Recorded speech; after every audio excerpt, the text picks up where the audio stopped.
அனைவருக்கும் வணக்கம். நம்ம இன்றைக்கி நண்டை பற்றின சில தகவல்களை இந்த வீடியோவில் பார்ப்போம். நம்ம நண்டு வாங்கும்போது சில நண்டுகளில் சதை இருக்காது. அது ஏன் சதை இல்லைன்னு உங்களுக்கு தெரியுமா? நண்டு வளர வளர அதோட பழைய ஓட்டை உரிச்சு விடும். உரிச்சிட்டு புதிய ஓட்டை உருவாக்கும். அப்படி பண்ணும்போது அதோட உடம்பு ஃபுல்லாக தண்ணி தான் இருக்குது.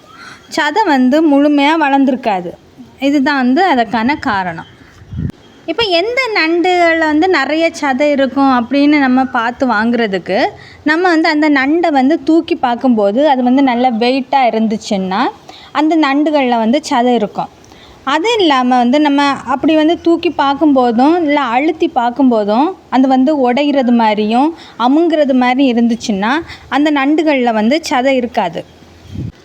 அதே மாதிரி ஆண் நண்டை விட பெண் நண்டில் தான் அதிக அளவு சதை இருக்கும். ஆண் நண்டில் கம்மியாக தான் இருக்கும். ஆண் நண்டை நம்ம சூப்பெல்லாம் வைக்கிறதுக்கு ஆண் நண்டை பயன்படுத்தலாம்.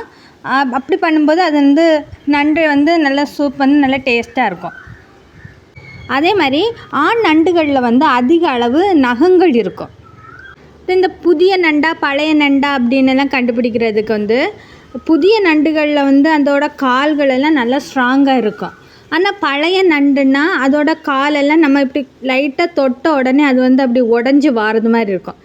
இப்போ இந்த நண்டு ஆண் நண்டு. ஆண் நண்டுக்கு இந்த பக்கம் இப்படி தான் இருக்கும். இந்த ஷேப்பு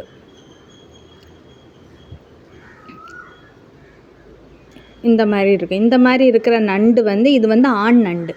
ஆண் நண்டுக்கு தான் இப்படி இருக்கும். அது மாதிரி இந்த மாதிரி நண்டுகள் இதோட காலெல்லாம் நல்லா ஸ்ட்ராங்காக இருக்கும். நம்ம இந்த சைடில் இருக்க இதெல்லாம் எடுத்துடணும்.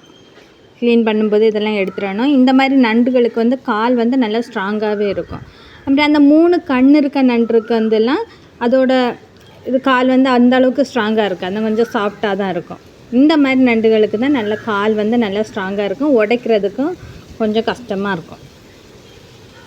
அது மாதிரி நம்ம நண்டு வாங்கினோம்னா அதை உடனே அதை க்ளீன் பண்ணி சமைக்கிறது மாதிரி இருக்கணும். நம்ம அதை க்ளீன் பண்ணிவிட்டு ஃப்ரிட்ஜில் வைக்கிறது அந்த மாதிரி எல்லாம் வைக்கக்கூடாது. ஃப்ரிட்ஜில் அப்படியெல்லாம் வச்சோமெங்க அது உடனே தண்ணி ஊற்றுறது மாதிரி ஆகிரும், கெட்டு போயிடும்.